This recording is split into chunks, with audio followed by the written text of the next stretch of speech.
Mais sans plus tarder, coup de projecteur en ce début d'après-midi sur Golden Moustache, la plateforme web de comédie du groupe M6, lancée en novembre 2012. Vous m'arrêtez si je dis des bêtises, hein. Golden Moustache produit du contenu vidéo humoristique et pour ce faire s'entoure de nombreux comédiens et auteurs pour valoriser son contenu et pour nous parler du parcours, mais aussi de l'évolution de Golden Moustache. Je cède la parole au directeur général adjoint Adrien Labastire.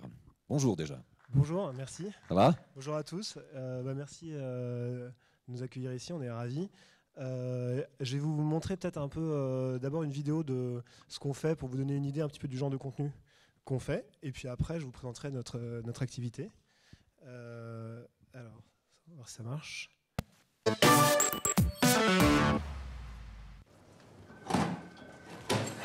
C'est bien en salle B15 la réunion, c'est ça? Ouais, c'est ça.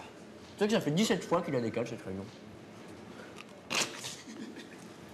Quoi, qu'est-ce que t'as? Oh, pardon, je craque. Quoi, il se passe quoi? De toute façon, c'est gris, c'est n'importe quoi, là. C'est une caméra cachée.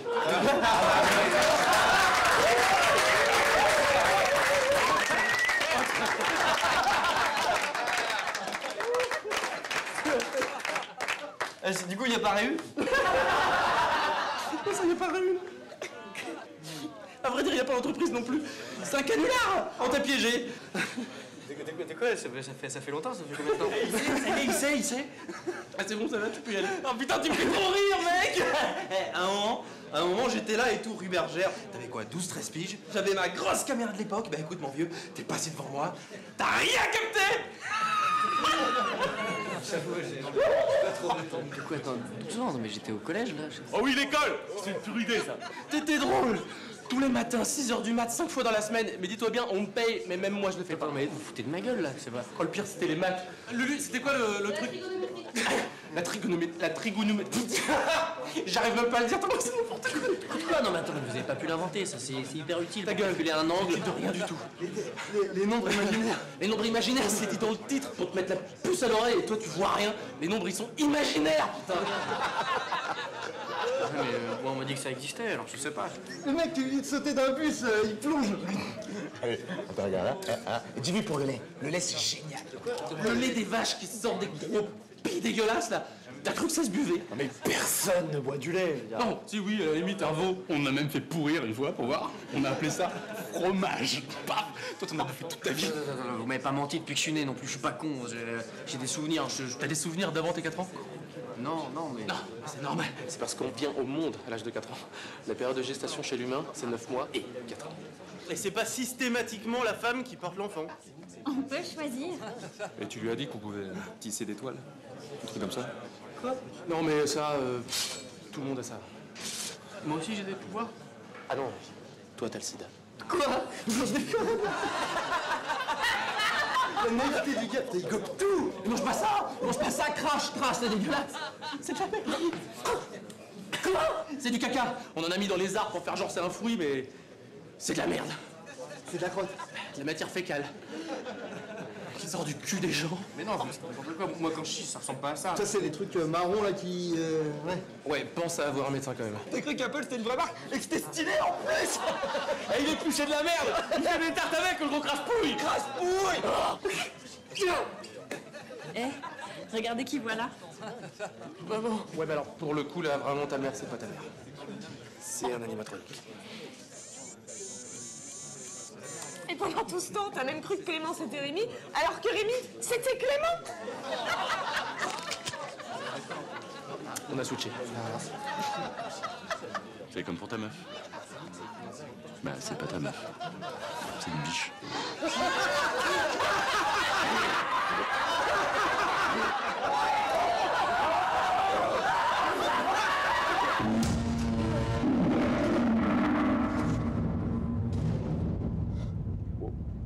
Bon, bah c'est pas tout ça. On s'est bien fendu la gueule, mais on va peut-être pas camper là. Allez hop, tous à son poste.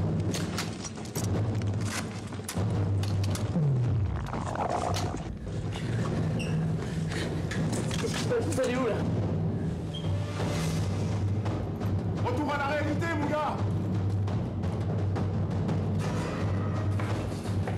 Bienvenue dans le vrai monde.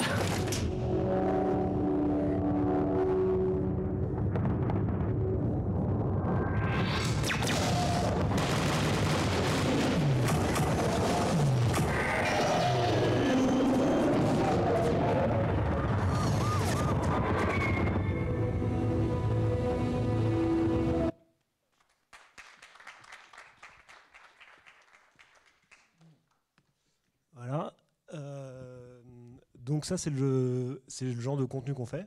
Et alors, pour se présenter rapidement, nous, on s'est lancé il y a 3 ans. On est une société qui appartient maintenant au groupe M6. Et notre activité, elle se décline en trois secteurs. D'abord, on est un média. Donc on diffuse des contenus sur différentes plateformes, notamment notre site internet, YouTube, Dailymotion, Yahoo, des sites internet à l'étranger. Et on monétise notre audience à travers la publicité. Ensuite, et là pour vous donner un ordre d'idée, on doit avoir 3-4 millions de visiteurs uniques à peu près sur notre site. On fait une vingtaine de millions de vues de vidéos vues par mois. Et on a une communauté de gens qui nous suit, qui doit être... Ça dépend en fait, des différentes propriétés médias, mais entre 2 et 4 millions de personnes à peu près, selon qu'on prend Facebook, YouTube ou notre site internet. Notre deuxième activité, c'est d'être producteur de contenu. Je crois qu'il y a beaucoup de producteurs dans la salle. C'est peut-être cette partie-là que j'ai le plus développée. Et on produit donc du contenu pour nous-mêmes, pour diffuser sur nos propres sites. On produit beaucoup de contenu pour les annonceurs. C'est notre principal métier à date, c'est là où on gagne le plus d'argent. On produit de plus en plus maintenant, depuis 1 an, pour la télévision. Là, on a une dizaine d'émissions à peu près en développement ou en production. Et on commence à produire un petit peu, enfin on a un premier film de cinéma en développement. Ça c'est pour la partie production. Et enfin, on s'est diversifié depuis 1 an dans d'autres activités. On a un site de e-commerce sur lequel on travaille depuis très longtemps. Normalement, on devrait voir le jour là d'ici quelques semaines. Et on a lancé un événement qui s'appelle Video City, qui est ce qu'on appelle un VidCon, pour Video Conference. Enfin, ça se dit pas très bien en français, mais le principe, c'est un événement à la porte de Versailles où les stars de YouTube rencontrent leurs fans. Et on avait fait ça en novembre dernier on a organisé ça avec Studio Bagel, Mixicom et JL Event. Et ça a bien marché, ça a fait 30 000 à peu près spectateurs qui sont venus. Et on va le faire grossir cette année. Et l'idée, c'est d'avoir un événement qui soit à la fois ouvert au public, mais qui se professionnalise de plus en plus, et qui soit un moment de rencontre pour à la fois les fans de vidéo, les professionnels de la vidéo. Et donc c'est quelque chose sur lequel on va pas mal investir aussi pour justement que le travail que nous on fait, que nos partenaires ou nos concurrents font aussi, ou ce que vous faites, soit de plus en plus reconnu, qu'on explique comment ça marche et qu'on arrive à justement faire émerger des business models qui soient solides et qui puissent être développés. Donc voilà à peu près ce qu'on fait. Au quotidien, on est une trentaine à peu près dans nos locaux qui sont juste à côté d'ici. Et on consacre beaucoup de temps en fait à développer des contenus, à recruter des auteurs, à travailler avec eux, à développer des concepts, de la propriété intellectuelle. On passe beaucoup de temps aussi sur la partie marketing qui est essentielle pour nous. Donc voilà, je vais vous raconter un petit peu tout ça. Je ne sais pas comment ça marche exactement, quel est le format, mais en tout cas, en ce qui me concerne, si vous voulez m'interrompre à n'importe quel moment, n'hésitez pas. Oui, il n'y a aucun souci, hein, on est là. Tranquille, décontracté. Je suis pas sûr, on en avait prévu, je crois, 1 heure ensemble, mais je suis pas sûr de tenir dans la longueur en monologue comme ça. Donc, si vous avez des questions, n'hésitez pas. Il y a déjà une question là, madame. Voilà. Ou c'est quelqu'un qui se gratte le. Oui, non, oui. Avec le micro. Attendez, alors normalement, on doit vous amener un micro. 1, 2, 3. Alors, il n'y a pas de micro.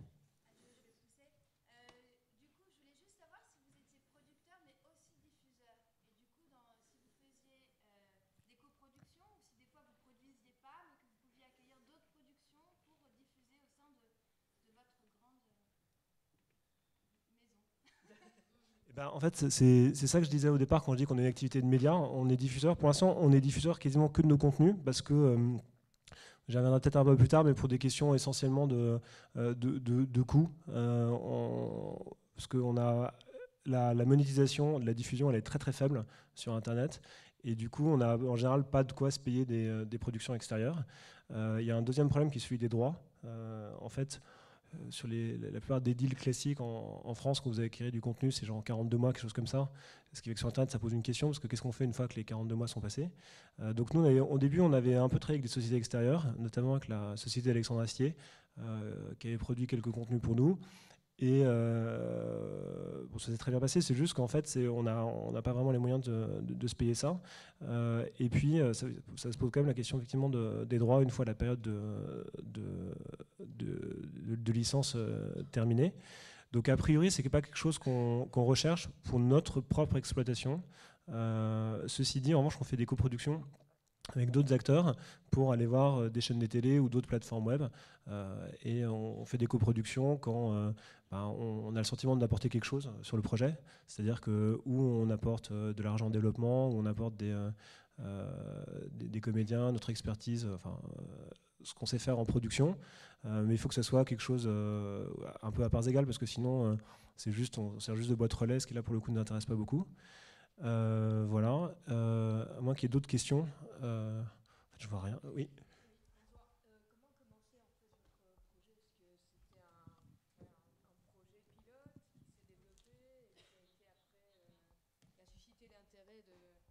De M6 ou bien est-ce que... Donc la question se portait sur comment ça a commencé. On a, au départ, moi j'avais eu l'idée de faire ça, c'est-à-dire une plateforme de comédie sur le web, qui n'était pas une idée très originale d'ailleurs, parce que ça existait déjà aux États-Unis depuis longtemps. Il y avait d'autres gens qui avaient la même idée en France. Par exemple, il y a Studio Bagel, qui est notre concurrent, qui fait exactement la même chose et qui s'est lancé au même moment. Mais moi j'avais été voir M6 parce que j'avais travaillé pour eux auparavant, et je leur avais dit voilà, c'est intéressant pour votre groupe, parce que il y a d'abord il y a une expertise à acquérir sur les réseaux sociaux. Ça peut être un laboratoire de développement de talents et de concepts. Et puis, surtout, ça devrait être un bon business à terme, parce que c'est un petit peu dans ce sens-là que vont les choses. Et donc, c'est sur cette base-là que moi, j'avais créé une société, et ils ont pris une participation très rapidement dedans. Et donc, on a commencé à opérer, en tout cas, le business vraiment ensemble, quasiment dès le départ. Voilà. Et puis, maintenant, on est vraiment beaucoup plus intégré qu'auparavant dans les structures d'M6. Et on est une filiale vraiment à part entière maintenant du groupe. Et vous aviez beaucoup d'auteurs au départ qui vous ont suivi ou... Au tout départ, je pense, on devait être une dizaine, un petit peu en amont. Et puis, ça s'est réduit à l'approche du lancement. On n'était plus que 5, je crois. Et au moment où ça s'est lancé, on avait fait quelques choix éditoriaux, maintenant je vais vous reparler après, mais qui n'étaient pas vraiment les bons. On s'était un peu gouré, et du coup on a commencé à recentrer. Et puis là, en gros, maintenant on travaille avec les différents groupes. Il y a les gens qui viennent du Jamel Comedy Club, il y a ceux qui viennent qu'on travaille sur Bref, beaucoup. Un peu la famille de Astier et de Kaamelott. Et puis il y a surtout les gens qui ont émergé sur YouTube. Et c'est surtout là en fait que nous on a un travail d'identification de talent. Ça veut dire concrètement quand on regarde YouTube, on voit qui fait quoi, et quand c'est quelque chose qui nous parle, on contacte les gens et on leur propose de travailler avec eux. Et ce qu'on dit, c'est si on aime bien l'univers de quelqu'un, lui dire voilà, est-ce que tu as besoin de moyens supplémentaires pour te développer? Et donc on investit en fait en production dessus. Donc voilà, c'est un peu le modèle. Moi, je voulais vous parler de 3 choses. Après, encore une fois, s'il y a des points qui vous paraissent plus pertinents que d'autres, on peut s'arrêter sur un point en particulier, ou si j'oublie quelque chose qui vous intéresse, en parler. C'est les 3 activités qu'on fait au quotidien. D'abord, parler de comment on aborde le contenu d'un point de vue créatif et éditorial. Qu'est-ce qui fait sa spécificité par rapport au contenu télé, notamment. Ensuite, dans un deuxième temps, parler de marketing au sens large, mais comment on fait du marketing sur le web de manière à ce que les contenus qu'on crée existent. Et c'est peut-être la partie la plus importante, en fait, parce que c'est pas que le contenu est moins important, mais de ce point de vue-là, notre approche est relativement traditionnelle, en fait, alors que sur le marketing, il y a vraiment quelque chose de nouveau par rapport à une boîte de prod télé. C'est pas extrêmement compliqué, mais si ça marche pas, c'est très difficile de faire de l'audience.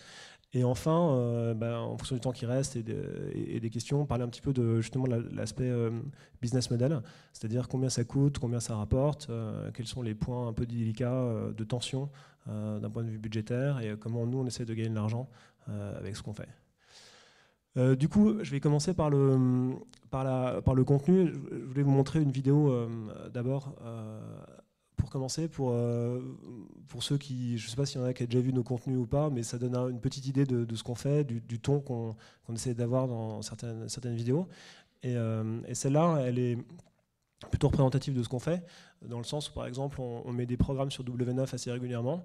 Celle-là, par exemple, on l'a diffusée une fois, on nous a demandé de ne pas la rediffuser par la suite, parce qu'elle ne correspond vraiment pas à un programme télé, ni dans sa forme, ni dans ce que ça dit, dans la manière dont dont c'est raconté. En gros, c'est un sketch qui est trop long, trop déprimant pour de la télé, et les blagues passent pas. Enfin, donc c'est vraiment un mauvais programme télé. En revanche, c'est un bon contenu pour le web. Et du coup, je vais donner 2-3 exemples de pourquoi on fait ça plutôt que d'autres choses. Alors nous, le premier concept qu'on a quand on aborde le contenu sur le web, c'est on essaye de se dire on essaie de penser à l'expérience de consommation que les gens ont de nos contenus. C'est-à-dire qu'on se met à la place des gens qui vont regarder nos contenus. On se demande comment ils vont avoir accès à ces contenus, qui va leur recommander ou pas, qu'est-ce qu'ils vont voir, dans quelle expérience d'utilisation. Et c'est le premier truc qui nous guide, c'est-à-dire qu'on se dit en fait sur le web, enfin je vous dis des évidences, hein, mais parfois c'est pas mauvais de le rappeler, on est dans un univers en termes de contenu qui est incroyablement concurrentiel. Je crois qu'il y a Sébastien Perron qui vient demain pour YouTube. Ce serait intéressant qu'il vous donne les chiffres de contenus qui sont uploadés sur YouTube tous les jours, ne serait-ce qu'en France par exemple ou dans les pays francophones. C'est hallucinant en fait le nombre de contenus qui sont produits, diffusés et poussés sur ne serait-ce que YouTube. Et c'est comme ça partout, sur toutes les plateformes, partout dans le monde. Et la tendance est que croissante. Il y a de plus en plus de plateformes, de plus en plus de contenus et de plus en plus de gens qui les consomment et qui les regardent. Et du coup, nous, on se dit, dans cet univers-là, qui est hyper concurrentiel, il faut absolument être capable de retenir l'attention des gens très très vite et de donner une raison aux gens de regarder votre contenu. Alors, dit comme ça fait assez froid et cynique, assez marketing, mais d'une certaine manière, c'est important. Et même aussi personnel que soit votre œuvre par la suite ou le propos que vous voulez avoir, c'est parce que c'est vraiment pas mon propos hein, de remettre ça en question, je dis juste que pour prendre la parole en public et attirer l'attention des gens, ça demande un vrai truc de sexiness, d'être capable de catcher l'attention des gens en 2 secondes. C'est un peu comme si vous êtes dans un stade de foot, en gros, qu'il y a des milliers de gens qui hurlent. Si vous voulez que les gens vous entendent, vous avez intérêt à avoir un message assez simple au départ et à gueuler très fort. Et là, c'est un peu la même chose sur YouTube.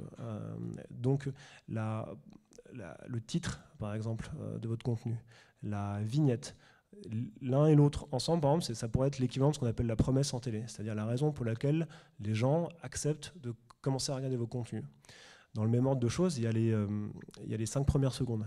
Quand vous allez sur YouTube, vous avez remarqué qu'il y a marqué, déjà il y a une pub, il y a marqué, vous pouvez skipper la pub au bout de 5 secondes.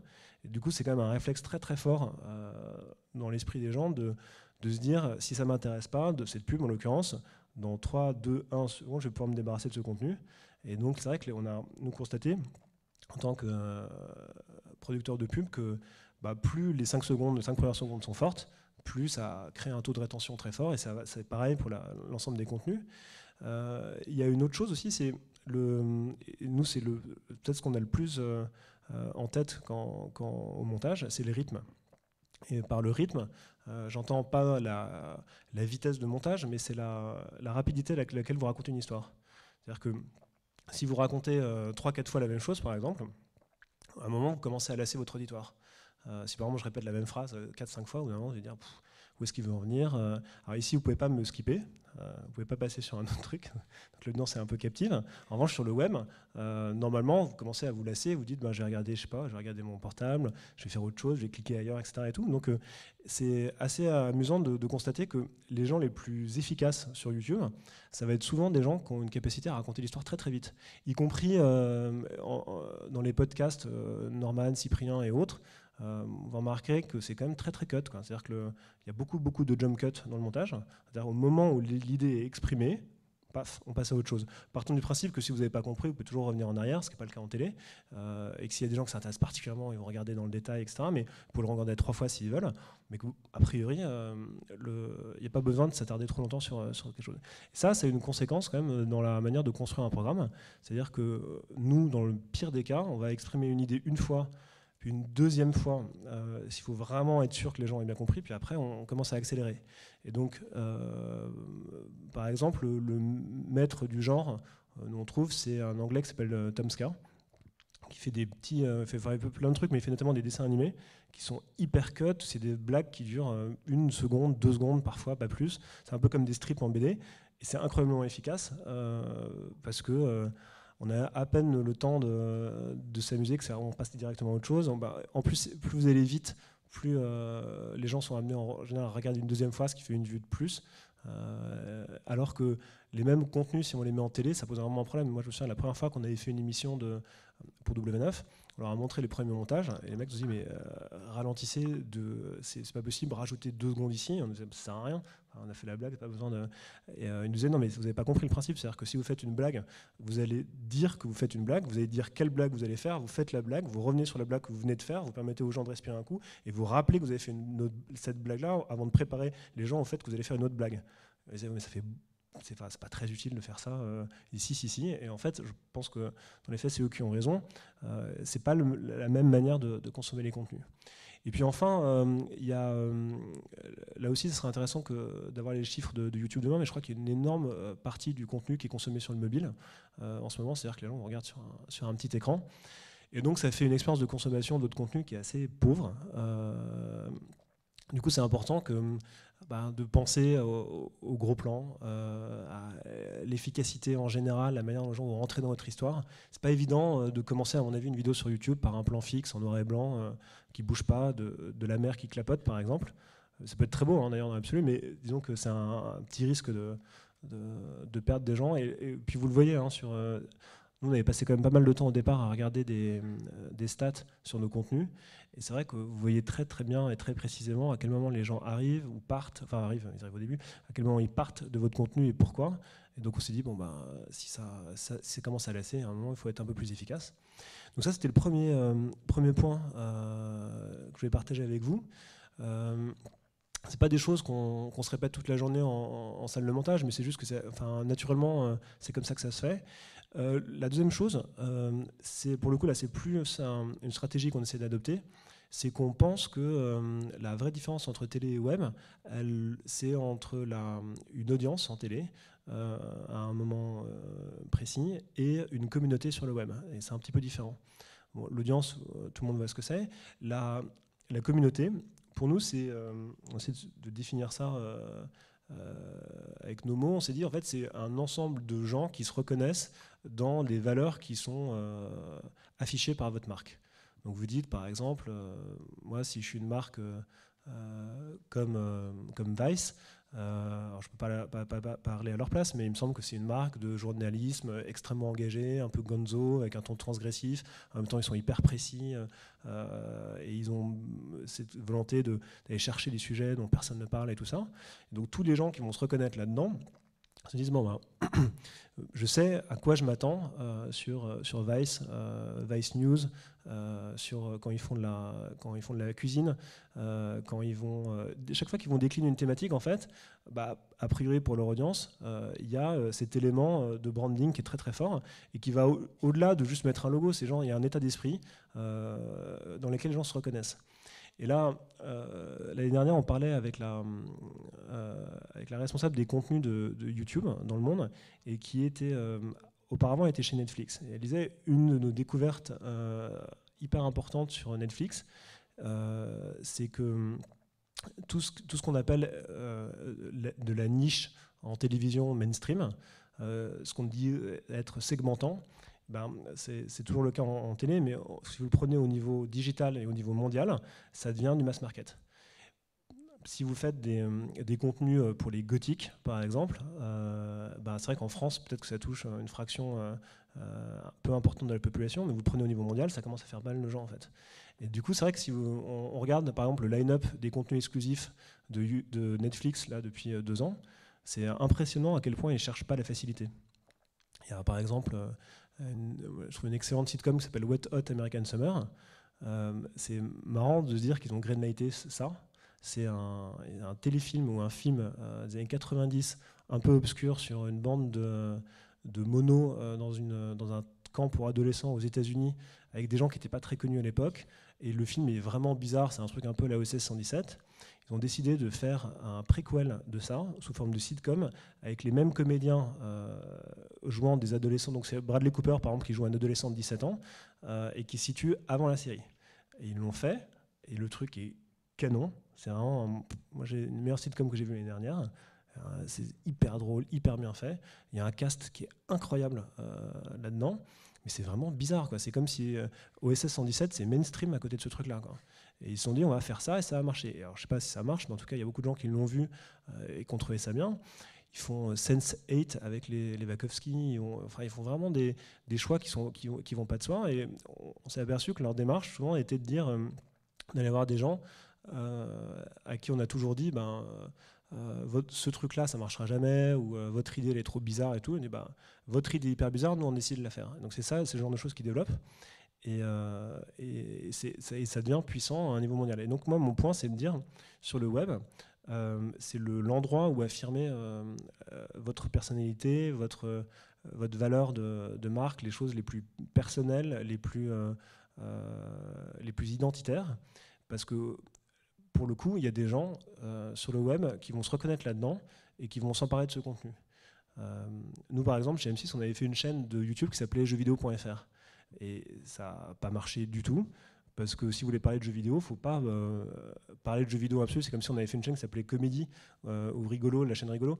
En fait, les gens aiment des choses très précises. Par exemple, dans les jeux vidéo, il y a le joueur du grenier qui a, je sais pas, 4 millions d'abonnés, et c'est un type qui parle de manière nostalgique des vieux jeux vidéo de son enfance. Enfin, c'est quand même assez pointu comme propos. Ça cartonne et c'est puissant, en fait. Et donc ça, je trouve, moi, d'un point de vue éditorial, c'est la bonne nouvelle, c'est que plus vous êtes authentique, plus vous allez dans le détail des choses, plus les gens vont aimer. Et du coup, ça se traduit forcément dans la manière de faire du contenu. C'est-à-dire que, je vous donne un exemple de ça, mais il y a un truc qu'on fait régulièrement dans nos contenus, c'est qu'on place ce qu'on appelle des Easter eggs, donc les œufs de Pâques. Un Easter egg, je ne sais pas s'il y en a qui connaissent ça dans la salle. Oui. C'est un détail plus ou moins caché dans votre contenu, dont vous espérez qu'il y a 1 à 5% des gens, enfin les gros fans hardcore, ils vont le trouver. Il y a un exemple, moi, je donne de temps en temps parce que ça m'avait frappé. On a pas mal travaillé, nous, avec les gens qui ont fait Bref. Et eux, je crois, l'avant-dernier épisode de Bref, alors là, pour le coup, c'est un programme télé, hein, Bref, mais c'est vraiment, ils ont un esprit très, très geek et très web. Ils avaient placé une ligne de morse dans le truc. Donc, le morse, hein, c'est un truc comme ça. Et en se disant qu'il y a peut-être... C'est une ligne de morse, mais en plus, elle était inversée. Donc, la probabilité que quelqu'un repère qu'il y a une ligne de morse est quand même faible. La probabilité qu'un mec repère qu'en plus, c'est inversé et qu'il la décode et qu'il en parle, vous dites que ça va faire très peu de gens. En l'occurrence, très peu de gens effectivement s'en sont aperçus. Je crois qu'il y a un mec qui s'en est aperçu. Mais le réflexe, quand vous découvrez ça, vous dites mais c'est génial, vous le partagez forcément avec votre voisin parce que vous avez envie d'en parler. C'est tellement fou comme démarche. Vous dites, et ce truc-là, ça marche à chaque fois. Par exemple, dans la vidéo que vous avez vue, à la fin, c'est bourré de petits Easter eggs pour ceux qui aiment bien Retour vers le futur ou Jurassic Park. Les gens, ils sont contents de se dire tiens, ça me parle, c'est des trucs que j'aime bien. Et du coup, s'ils mettent ça, c'est qu'ils partagent les mêmes trucs que moi, en fait. Et donc, ça commence à engager le dialogue avec la communauté. Un autre exemple, par exemple, moi, que j'avais trouvé, ça m'avait beaucoup surpris. Il y a une règle sur Internet, c'est quand vous atteignez un certain palier en fait, de votre communauté, genre 100 000 abonnés sur YouTube, etc., vous devez remercier la communauté. C'est une sorte de courtoisie web. Et donc régulièrement, quand on atteignait un palier, on remerciait. On avait fait un live de 10 heures pour remercier, je crois, nos 100 premiers 1000 abonnés sur YouTube. Et ça donnait ça. Donc on avait mis il y avait un mec assis comme ça, en plan fixe, pendant 10 heures en live, et qui lisait le nom des gens qui étaient abonnés à la chaîne. Donc concrètement, ça donne Wilfried 210, merci, Zozo 46, merci, et comme ça pendant 10 heures d'affilée, en plan fixe. Et ce qui va un peu à l'encontre de la première règle que j'énonçais. Et on avait, même nous on s'était lassé, hein, c'est-à-dire que moi à 4h du match, je me suis dit bon, je crois que j'ai fait un peu le tour du côté excitant de ce programme, et on a continué comme ça jusqu'à la fin. Et le lendemain, on n'avait pas réussi à uploader l'intégralité du live. On avait mis que 9 heures sur 10. Et il y a des gens qui ont commencé à se plaindre en disant pourquoi il manque la 10e heure. Et on s'est dit, ils sont cons, ils sont à foutre de voir des mecs en train de lire l'annuaire. Et donc on n'a pas répondu.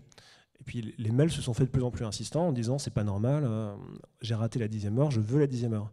Donc on a fini par comprendre que ça a commencé à énerver une partie de la communauté. Probablement pas beaucoup de gens, mais quand même. Et donc, on a commencé à chercher une solution technique pour pouvoir réuploader la 10e heure en question. On n'a pas réussi. Finalement, on a réussi. Et le mec nous dit « Ah, enfin, merci ». Et c'est à ce moment-là qu'on a réalisé, enfin, tout le monde le sait, hein, sur le web, nous, on a mis un peu de temps, que c'est ça le principe, en fait. C'est-à-dire que vous parlez une première fois, vous publiez votre contenu, les gens, ils vous répondent, c'est les commentaires. Si vous êtes malin, vous leur répondez à nouveau. Et si vous êtes très bon, les gens vont commencer à se parler entre eux. Et s'ils commencent à se parler entre eux, là, normalement, ça commence à créer quelque chose. Vraiment, le user-generated content, ce genre de choses, c'est le moment où un contenu explose, en fait. Quand on parle de phénomène viral, c'est vraiment ça. Et ça demande parfois, ça vaut le coup de se dire qu'est-ce qui va susciter ça ? Qu'est-ce qui fait que les gens vont vouloir commencer à parler avec votre contenu ? Et l'idée qui est derrière, c'est un peu pipeau, dit comme ça, mais parfois ça marche vraiment bien. C'est que c'est pas tant ce que vous dites qui est important que la manière dont ça parle aux gens et à quel point ils vont pouvoir se l'approprier. Moi, je vous donne un exemple, c'est un rare truc qui me parle vraiment. Je suis un gros fan de Star Wars. Et donc l'année dernière, j'étais très frappé par la manière dont ils avaient sorti leur première bande-annonce. Ou la toute première en fait, où vous savez, il y a le mec dans le désert qui apparaît comme ça d'un coup, et il y a une succession de plans, je ne sais pas combien de temps elle dure, mais c'est vrai qu'il y avait 7 plans différents dans cette bande-annonce, et il n'y a pas un des plans dans la bande-annonce qui va de soi. Tout ce que vous voyez dans cette première bande-annonce, c'est des questions, ça pose des questions en fait, parce que normalement les Stormtroopers ils ne sont pas black. En général, donc pourquoi il y a un Stormtrooper qui est black, etc. Donc tout est fait. Il y a l'épée comme ça en croix qui a généré des conversations sur Internet à n'en plus finir. Mais tous les plans ont été, à mon avis, choisis pour nourrir la conversation des fans, pour qu'ils se disent ah tiens, il y a un truc bizarre, j'ai envie d'en parler, j'ai envie d'échanger, j'ai envie de savoir, etc. Et même le film lui-même, sans vous le spoiler pour ceux qui l'ont pas vu, encore qu'il n'y a pas beaucoup de gens qui l'aient pas vu, mais il y a même des séquences quand l'héroïne se met à rêver ou à anticiper des trucs qui sont faits pour générer de la conversation. Et ce que j'essaie de dire, c'est que les contenus les plus puissants sur le digital sont des contenus qui ouvrent une conversation, qui permettent aux gens de réfléchir, de se l'approprier, de péter un plomb et de commencer à... Vous vous souvenez l'année dernière, des histoires sur la robe bleue ou je sais pas quoi, de quelle couleur. Enfin, ça, c'est un contenu digital. De ce point de vue-là, Game of Thrones, les mecs sont hyper forts dans leur communication, dans leur manière justement de susciter le débat, de susciter la conversation. Daft Punk, à une époque, c'était pareil. En fait, ils arrivent à ne sortir que ce qui va exciter les gens là-dessus. Donc nous, on a pris un soin assez particulier à un moment de se dire comment ça va marcher, ce genre de choses. Est-ce qu'on a des éléments dans notre contenu qui vont susciter ça ou pas? Et donc ça m'amène à mon troisième point, qui est jusqu'à présent, je ne vous parle pas de process d'écriture, de ce genre de choses. C'est pas que ça ne nous importe pas, ça c'est juste que c'est la partie hyper traditionnelle de ce qu'on fait, on essaie de le faire bien, mais là c'est vraiment ce qui est spécifique à cette activité-là. Le troisième point, c'est que du coup, pour qu'un contenu marche, sur YouTube en tout cas, ou sur Facebook, il faut que les gens le partagent. Si votre contenu n'est pas partagé, il sera naturellement limité à votre audience naturelle, donc votre communauté, et il sera limité également à votre achat d'espace. Donc ça veut dire concrètement, si vous prenez une pub, elle sera vue en fonction de l'argent que vous avez dépensé pour que les gens voient votre pub. C'est aussi bête que ça. Mais si vous voulez que ça aille au-delà de cette audience-là, le principe, c'est qu'il faut que les gens commencent à la partager. Et du coup, ce que je viens de vous dire, c'est une évidence, mais la question qui vient derrière, c'est qu'est-ce qui fait que les gens partagent un contenu? Et nous, on s'est dit, pareil, c'est pas de révélation, hein, mais c'est que les gens partagent les contenus dans lesquels ils se reconnaissent. C'est un effet d'identification qui est très fort. Vraiment, si vous prenez tous les gros succès sur YouTube, il y a un moment, mais ça vaut pour YouTube, ça vaut pour une pièce de théâtre, un bon bouquin, un bon programme télé, hein, là c'est universel, mais l'identification au contenu va être le moteur le plus fort de partage.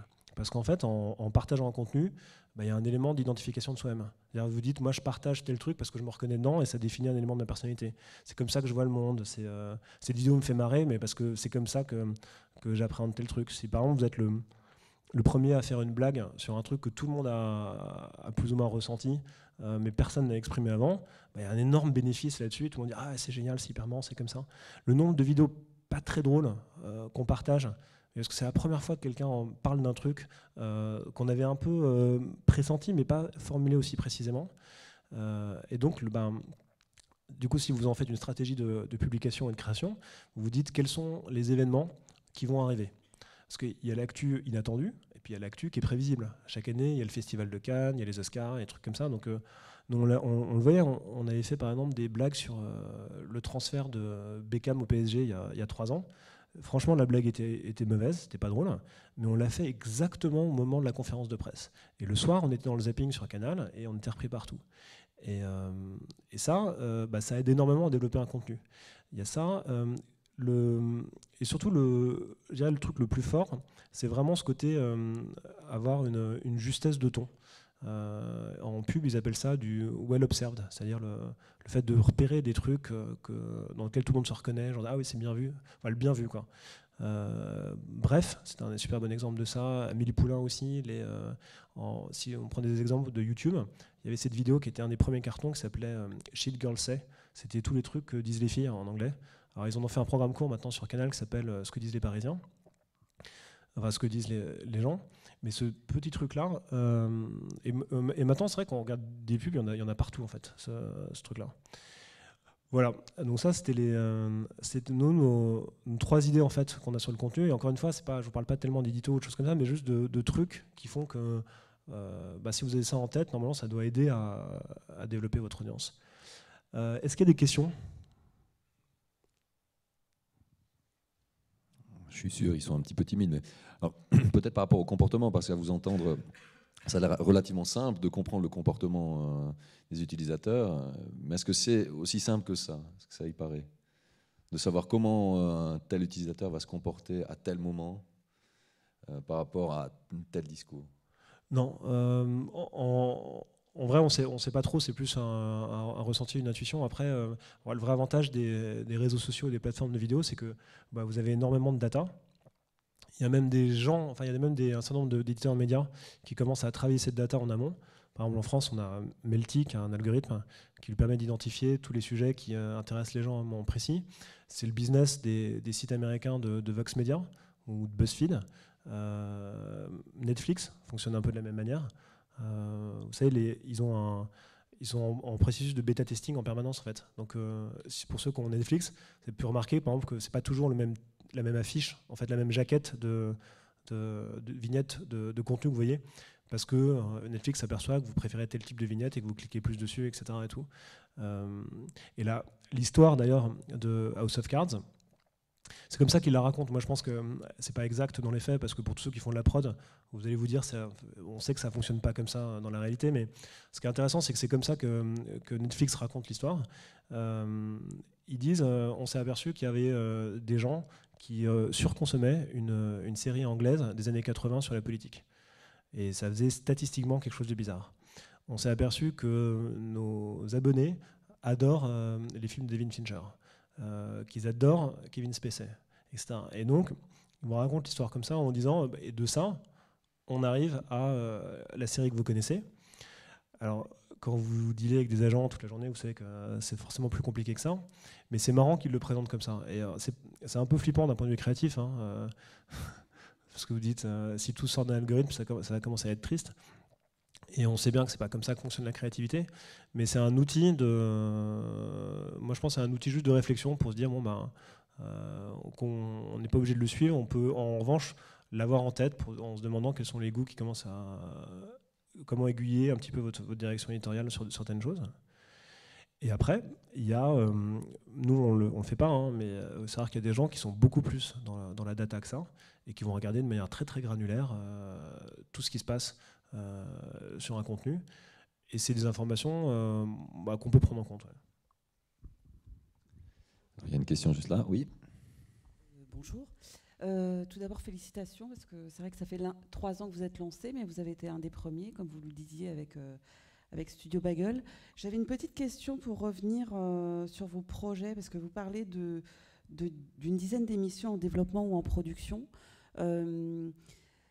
Moi, je suis un petit peu gênée parce que ce matin, on a parlé de e-cinéma et on voyait des développements où on se disait, bah voilà, ça peut être une opportunité, mais très vite en se disant, si ça ressort au cinéma, on va, comment je peux dire ça ? Ce matin, la discussion, c'était le e-cinéma est un moyen de faire émerger peut-être de nouveaux talents, des films qu'on ne peut pas voir en salle. Ce que je trouvais intéressant, c'était cette idée de faire émerger des nouvelles formes et des nouveaux talents. Aujourd'hui, vous avez réussi à accompagner des nouveaux talents et en même temps, au bout de 3 ans, ce qui revient souvent, c'est ce qui fonctionne, c'est les Norman, les Cyprien, etc. C'est des formats courts, vous créez du buzz en gros, hein, même si vous êtes moins... comment je peux dire ça, moins mécanique, parce qu'il y a de la création, il y a de la réflexion, mais c'est vrai que vous avez une approche de la création qui est complètement différente d'auteurs ou de réalisateurs, on va dire plus traditionnels, plus classiques, et mine de rien, le recrutement et la data restent au cœur, dites-moi si je me trompe, mais restent au cœur quand même de vos réflexions. Et je me posais la question, quand vous travaillez avec des chaînes plus classiques, dans vos dizaines d'émissions ou en développement ou en production, qu'est-ce que vous apportez et c'est quoi ce type d'émission ? Parce que c'est vrai que, moi je viens du service public, j'ai toujours été très axée digital, etc. Mais on n'a pas toujours les mêmes définitions. Vous avez réussi à faire émerger des vrais talents, des nouvelles formes. Et en même temps, moi je suis un petit peu gênée parce qu'on parle toujours d'émergence, de formes d'écriture, etc. Mais en fait, est-ce qu'on peut se dire aussi que c'est sur un format particulier pour une typologie aussi d'utilisateurs peut-être et pas inclure tout le monde dedans. Voilà, donc il y avait 2 questions. Entre la typologie des consommateurs, des jeunes qui vous consomment, enfin pas qui vous consomment vous, mais qui consomment vos chaînes, et en même temps, sur quoi vous travaillez, quels sont vos nouveaux projets aujourd'hui au cinéma ou à la télé. Merci. On essaie de faire 2 choses. D'un côté, on essaie de vous parler de manière vraiment simple et franche. On essaie de gagner de l'argent pour nourrir toutes nos autres activités à travers la pub et la télé, parce que c'est là en fait où on peut gagner un peu d'argent. Et en même temps, on essaie de faire en sorte que ça finance une partie de création digitale beaucoup plus libre, où on essaie des choses un peu différentes. Et du coup, sur la partie pub, peut-être qu'on va en parler un petit peu après, parce que c'est une grosse partie de notre business model. On essaie de fabriquer des vidéos virales hyper efficaces, qui vont plaire et qui coûtent en gros un peu moins cher que la pub traditionnelle. Et sur la partie télé, en fait, ce qu'on fait est assez traditionnel. C'est-à-dire qu'on rentre dans les codes de la télé pour que ça fonctionne, plutôt que d'essayer de réinventer la manière dont ça fonctionne. Déjà parce que le pouvoir est vraiment plus du côté du diffuseur que du producteur dans le rapport de force. Et donc on se met au service de notre client. Et puis parce que l'audience, nous on se dit qu'on a pas mal à apprendre en fait du diffuseur de ce point de vue-là, parce que l'audience est structurellement plus âgée. Donc on se dit c'est eux qui connaissent leur audience, donc ce qu'ils nous disent, à nous de le suivre. Mais c'est vrai que on produit donc plusieurs sketch shows cette année. Donc c'est des émissions de parodie, un peu ce que fait le Palma Show ou ce que faisaient les Inconnus à une époque. On travaille sur... alors, tout ça c'est un peu confidentiel, donc je ne peux pas malheureusement vous donner tout le détail, mais on a une hebdo, on est en train de piloter une émission hebdo, un peu d'infotainment en ce moment. Pas très très loin du Daily Show. On a un gros prime événementiel, tout ça est très vague je sais, mais juste que, comme c'est un peu confidentiel, on ne peut pas trop en dire plus, qui est un gros événement qui va arriver, et plusieurs fictions qui vont du programme court aux 26 minutes. Et j'oubliais un talk show qui s'appelle le Fat Show, et des émissions spéciales consacrées à des humoristes. Mais là-dedans, rien de radicalement différent ou innovant, c'est vraiment des émissions de télé telles qu'on peut en voir ailleurs. Alors nous, on lorgne un peu plus du côté de ce qui se fait aux États-Unis sur Comedy Central, qui est ce qu'on adore en termes de goût, mais entre ce que fait Comedy Central et ce qui marche sur la TNT, par exemple, il y a quand même une adaptation il faut franciser vachement les contenus. Et en parallèle de ça, on fait des contenus comme, je ne sais pas si certains d'entre vous sont tombés dessus l'année dernière, on avait fabriqué un film enfin l'équivalent d'un film web de 75 minutes qui s'appelle Les Dissociés. Et on l'a mis sur YouTube en novembre. Et là, pour le coup, c'est un vrai équilibre en termes de financement pour faire ça. En gros, hein, le film il a coûté 150 000 € à peu près. Et on avait trouvé 90 000 € de placement de produits. Après, on a fait une sorte d'avant-première dans toute la France, un peu comme quand vous faites, vous savez, la nuit de la glisse ou la nuit du web. Vous bookez la salle et vous vendez les billets vous-même. On avait fait ça, on avait fait 9 dates. Après, on l'a vendu à W9 pour une diffusion télé. Puis maintenant, c'est un produit de catalogue chez nous qu'on on va sortir un DVD, on va le vendre à des plateformes web qui achètent du catalogue. Et à la fin, on est rentable, on gagnera un peu d'argent dessus, mais c'est pas une vraie source de profit. En revanche, ça nous intéressait de le faire parce que là, pour le coup, on se disait, ça y est, on a les moyens de fabriquer nous-mêmes, sans attendre que quelqu'un nous fasse un chèque, le contenu qu'on rêve de voir avec les contraintes inhérentes à la production, mais qui sont les seules. On peut le fabriquer comme on veut et à la vitesse à laquelle on veut le faire. C'est-à-dire qu'on a eu l'idée en avril et on l'a fini fin octobre à peu près. Ce qui est, pour ceux qui font ou de la fiction longue ou des longs métrages, c'est vraiment rapide. On a été très très très vite à tous les stades de fabrication, que ce soit l'écriture, le tournage et la post-production. Et ça, ça c'est ce qui nous excite sur le plan professionnel, parce qu'on se dit que c'est peut-être un petit peu de ce qui va se passer à l'avenir. C'est-à-dire des coûts de production très bas, tout en respectant toutes les conventions salariales. Enfin, il y a pas de, on triche pas là-dessus en fait. Hein. J'insiste sur ce point-là parce que on fait pas une économie de court métrage où on dit aux gens, allez viens, on te paye pas, c'est un truc de pote. Non, on paye les gens. Simplement, les équipes sont ultra réduites. Là, pour le coup, il y avait un chef-op, un preneur de son, une assistante de prod, une stagiaire et quelqu'un à la régie. Boum, plus monteur et étalonneur. C'est tout. Et puis il y avait 2 décors et voilà, et 3 comédiens plus des guests. Mais pour ceux je sais pas si quelqu'un a vu le film, mais l'image est chouette. Enfin, ça donne pas l'impression d'être un court métrage de potes fait à la va-vite. C'est pas du niveau d'un long métrage de cinéma, mais l'image pour moi elle est belle. L'histoire elle se raconte, elle se comprend. Il y a des moments d'émotion, de rire. Enfin, c'est un vrai truc.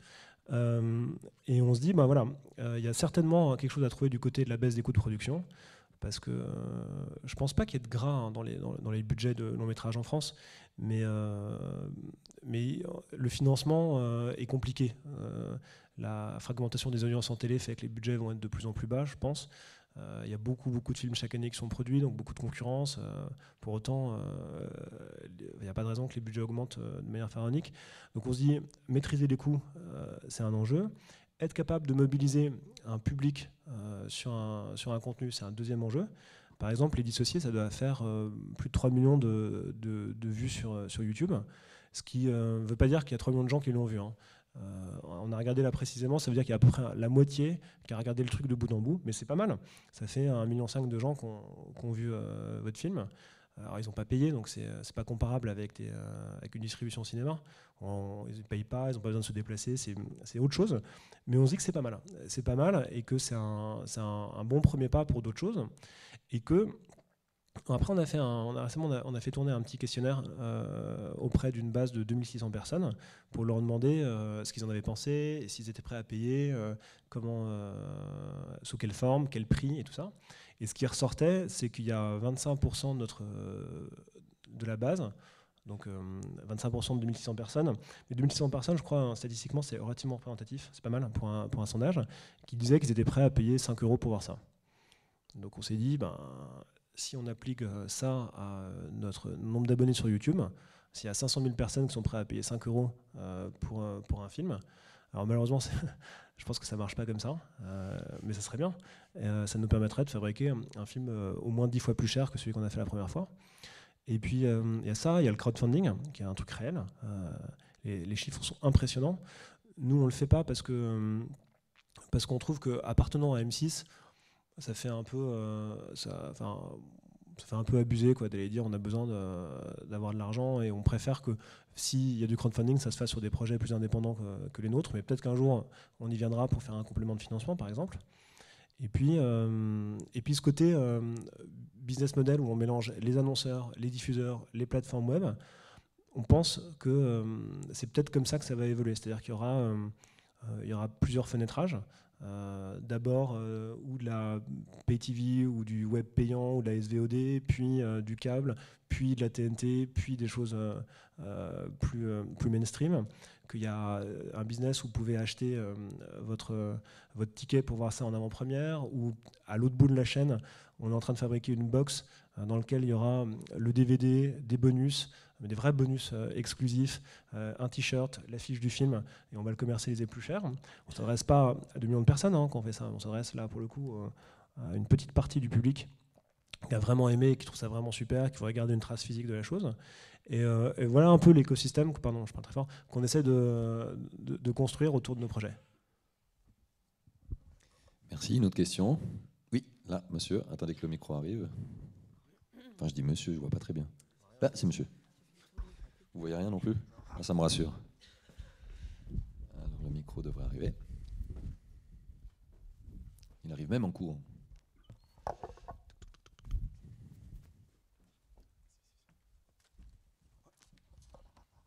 Voilà.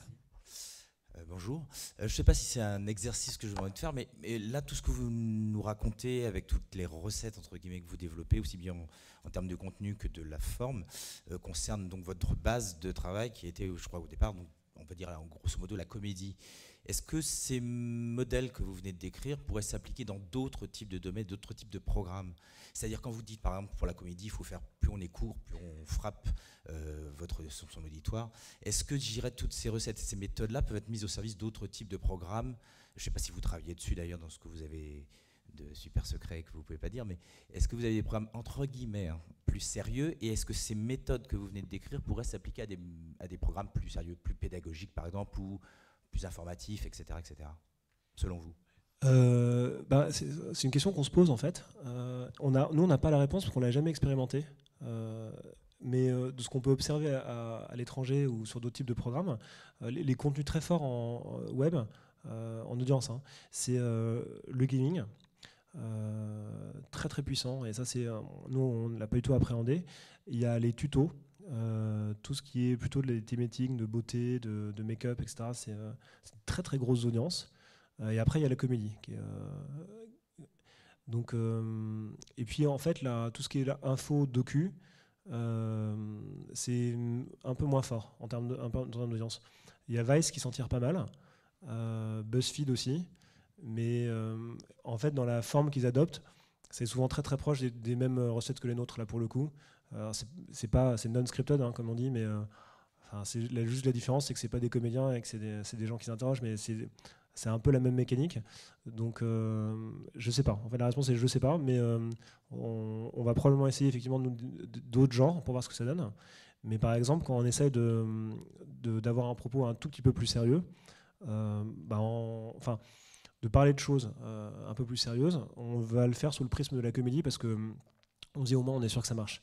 Par exemple, cette année, on avait fait une vidéo pour soutenir le discours de Nicolas Hulot sur les enjeux climatiques à l'occasion de la COP21. Et on s'était un peu interrogé avec Hulot sur la forme à prendre pour faire passer le message. Et alors, je ne sais pas si vous êtes familier un petit peu de tous ces enjeux-là, mais c'est en simple, c'est hyper complexe et c'est hyper chiant. C'est-à-dire une fois que vous avez dit que vous voulez sauver la planète, ce que tout le monde partage en général, comment, le comment est hyper technique. Et du coup, c'est le genre de truc où vous perdez votre auditoire en 2 secondes 50. Quoi.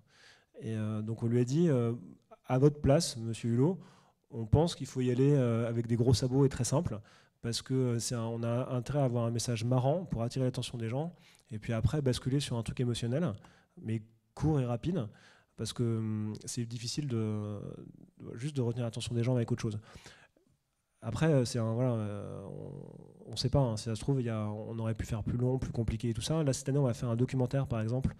On prépare un documentaire d'1h30 à peu près, qui est un état de la jeunesse de France. Donc on travaille avec la Fondation d'Auteuil, qui est une fondation un peu comme la Croix-Rouge, mais un peu moins connue, qui depuis 150 ans vient en aide aux jeunes en France entre 16 et 25 ans. Et en gros, c'est des différents types de problèmes qui vont maltraitance, violence psychologique, chômage pour certains, difficultés scolaires et tout ça. Et nous, on s'est dit que c'était vraiment hyper intéressant cette année, à un an des présidentielles, d'essayer de jeter un éclairage positif sur la jeunesse. C'est-à-dire de dire, voilà toutes les raisons d'espérer dans la jeunesse française. Au contraire de ce qu'on peut raconter, c'est-à-dire que les jeunes ne branlent rien ou ils votent FN, etc., nous, on pense qu'il y a des gens formidables. Et donc, on va essayer de montrer... le principe du documentaire, c'est tous les gens sur lesquels la société ne miserait pas un copec, montrer qu'avec un regard bienveillant, on peut découvrir des personnalités extraordinaires. Et là, on va prendre une forme documentaire pure et dure. Donc on se dit, on va voir si ça marche ou pas, mais en tout cas, on va essayer. Et peut-être en termes de résultats, avec cette opération, 15-30. Ouais. On a une petite marque, vous êtes efficace, c'est bien. En termes de résultats par rapport à cette opération, Nicolas Hulot, est-ce que les résultats étaient satisfaisants? Est-ce que les vidéos étaient suffisamment partagées? Quel enseignement tirez-vous de cette opération-là? C'était assez marrant parce que, en fait, du côté de l'équipe de Nicolas, la Fondation Hulot, ils se disaient est-ce que ça a marché, est-ce que ça a intéressé les gens et tout ça. Et nous, on leur avait dit honnêtement, a priori, ça va être un carton. Donc, calibrez bien vos serveurs parce qu'au moment, vous savez, où la charge va arriver sur votre serveur, si vous ne l'avez pas calibré correctement, ça va faire péter les serveurs. Il y a un système de cache, c'est-à-dire que vous photographiez l'image que vous pensez être celle que les gens ont envie de voir un certain nombre de fois et elle se présente, elle est préprogrammée en fonction de ce qu'on estime être les gens qui vont arriver. Et bref, on leur avait dit allez-y, ayez confiance dans votre contenu parce que ça va être très fort. Et en fait, on a fait sauter leur serveur au bout de 15 minutes à peu près. Et cela pendant 75% de la première semaine. Donc ils ont récolté, je crois, près d'1 million de signatures. Mais surtout, en fait, ils ne savent pas combien de gens sont venus sur leur site, parce que le truc a sauté tout le temps. Et puis au-delà de ça, il y a eu beaucoup de... Ça a fait près de 10 millions de vues, je crois, en une semaine. Ça a été repris beaucoup dans les médias et tout ça. Alors, là, c'est plus lié, à mon avis, à la personnalité de Hulot, qui est très connue et très appréciée des gens, qu'au contenu lui-même. Mais c'est un des plus gros cartons qu'on ait jamais fait, quoi. Donc ça veut dire que vous avez su garder votre identité, vous en parliez tout à l'heure, c'est extrêmement important de garder ce qu'on sait faire, ce qu'on veut faire et les messages qu'on veut faire passer. Ouais, quelle que soit la thématique qu'on aborde. Il y avait un truc sympa qui était de montrer à quelqu'un qui il a comme des responsabilités gouvernementales à l'époque qui étaient importantes, donc quelqu'un d'assez statutaire, qui déconne avec son image, et de montrer à l'inverse des jeunes youtubeurs qui pour le coup... ils sont connus parce qu'ils font les cons et qui à la fin de la vidéo, pour ceux qui l'ont vu, ont un discours hyper sérieux, quoi. Et nous on trouvait ça amusant de montrer des jeunes avec un discours responsable et de montrer que c'était une génération qu'on a tendance à présenter comme non politisée, pas investie dans le débat public, qui a un avis. On a regardé les commentaires dans le détail où les gens sont très proactifs, très concernés par... Après, c'est difficile de ne pas être concerné par l'écologie, mais très investi par ça. Et donc, on s'est dit que c'est une expérience intéressante. Encore une dernière question. Oui, monsieur. Alors, juste le micro, il va arriver. Il est juste là. Allez-y. Bonjour. Je voulais savoir ce que vous pensiez de la diffusion live, en fait, sur Internet de programmes. C'est une question que je ne connais pas bien, pour être honnête. Nous, les chiffres qu'on a vus, mais juste sur notre truc, on ne sait pas représentatif, c'est de tout petits chiffres pour l'instant. Et je crois que c'est très fort sur le gaming notamment. Genre Twitch, Dailymotion, elles ont des grosses audiences là-dessus. Mais nous, notre pic, ça a été 50 000 personnes une fois. Donc, et c'était pour un contenu qui s'appelait les Web Comedy Awards, qui était diffusé en même temps sur W9. Et on a le max de max, c'était 50 000 personnes là-dessus. Donc je ne sais pas du tout en fait. Pas de tendance, c'est pas quelque chose que vous regardez en fait pour la suite, pour vos développements. Si, parce qu'il y a plein de trucs, notamment pas sur YouTube, mais il y a Periscope qui est vachement intéressant. On a vu le fondateur de Periscope la semaine dernière. Il y a Yuna qui commence à vachement bien marcher. Et puis il y a un vrai enjeu technique intéressant, c'est la réalité virtuelle en live qui est possible maintenant. Et ça, c'est assez fascinant en fait. Je ne sais pas si quelqu'un va en parler. Oui, alors demain, une table ronde qui sera dédiée à la réalité virtuelle. C'est incroyable en fait là. Voilà, nous, on pense que c'est un gros sujet, en tout cas de développement et d'investissement là, en live. Parce que aller voir un concert comme ça, c'est pas pareil. Même avec des drones maintenant, on peut se déplacer. Donc je pense qu'à un moment, le sport serait une question sur le live. C'est vraiment intéressant. Ouais. Merci. Bon. Alors peut-être pour terminer, je crois qu'il y a encore une question. On peut encore prendre une question. On a un petit peu de marge. Oui, bonjour. Je voulais savoir si vous aviez une idée du ratio de partage et de succès des vidéos en fonction des guests YouTube ou des stars YouTube et de vos vidéos produites par Golden Moustache avec que des inconnus, si elles marchent autant ou s'il y a vraiment une grosse différence pour vous dans les résultats. En fait, ça fait une différence si vous avez des gens qui appartiennent pas au public qui vient vous voir. C'est-à-dire que si on prend des gens de Studio Bagel, par exemple, dans nos vidéos, ça fait rien. C'est juste la même audience qui connaît déjà, donc aucun changement. En revanche, si vous prenez quelqu'un de plus jeune ou de plus âgé, ou nous on est un peu plus garçon que fille dans notre audience, là vous commencez à avoir une différence. En revanche, prendre une grosse star, ça sert à rien du tout. C'est-à-dire que vous avez Jamel Debbouze ou Jean Dujardin, rien. C'est parfois les commentaires, c'est genre c'est qui. Alors pas du jardin, mais vraiment la plupart du temps ils s'en foutent. Mais si vous avez une vidéo dans laquelle vous avez Enjoy Phoenix, pour ceux qui connaissent, là, c'est massif. Voilà, alors peut-être pour terminer, le plus gros challenge à ne pas rater pour Golden Moustache, pour l'avenir, un avenir proche. Nous, on parlait avec monsieur, moi je pense que c'est pas forcément le live streaming, mais c'est la réalité virtuelle. C'est vraiment dingue en fait. Ça, apparemment c'est le sujet de demain. Nous on a passé un petit peu de temps là, avec YouTube à Londres à regarder ce qui est possible en termes de développement de caméra. Je ne vais pas déflorer le sujet de demain, mais en gros, avant, vous savez, vous devez stitcher, comme on dit, c'est-à-dire recoudre les différents points quand l'objectif n'est pas capable de tout capter. Aujourd'hui, ils ont créé une sorte de boule à facettes géante qui capte tout d'un coup, qui rend plus problème de montage, plus problème de live. Et alors c'est vrai que j'en parlais justement avec 2 collaborateurs avant de venir. On se disait ouais, c'est vrai que c'est un peu contraignant, ça donne un peu la gerbe aussi. Enfin, tout ça c'est vrai, mais il suffit juste d'appliquer ça au principe le jour où ça sera interactif. Le jour où vous allez avoir une expérience qui sera entre le cinéma et le jeu vidéo, ça va être hallucinant en fait. C'est vraiment, et là c'est un champ d'expérimentation. Enfin, voilà, moi je pense que c'est très excitant ça. Donc on se donne rendez-vous demain. Vous serez là. En tout cas, merci d'être venu, Adrien Abassière. On peut l'applaudir. Merci beaucoup. Merci beaucoup.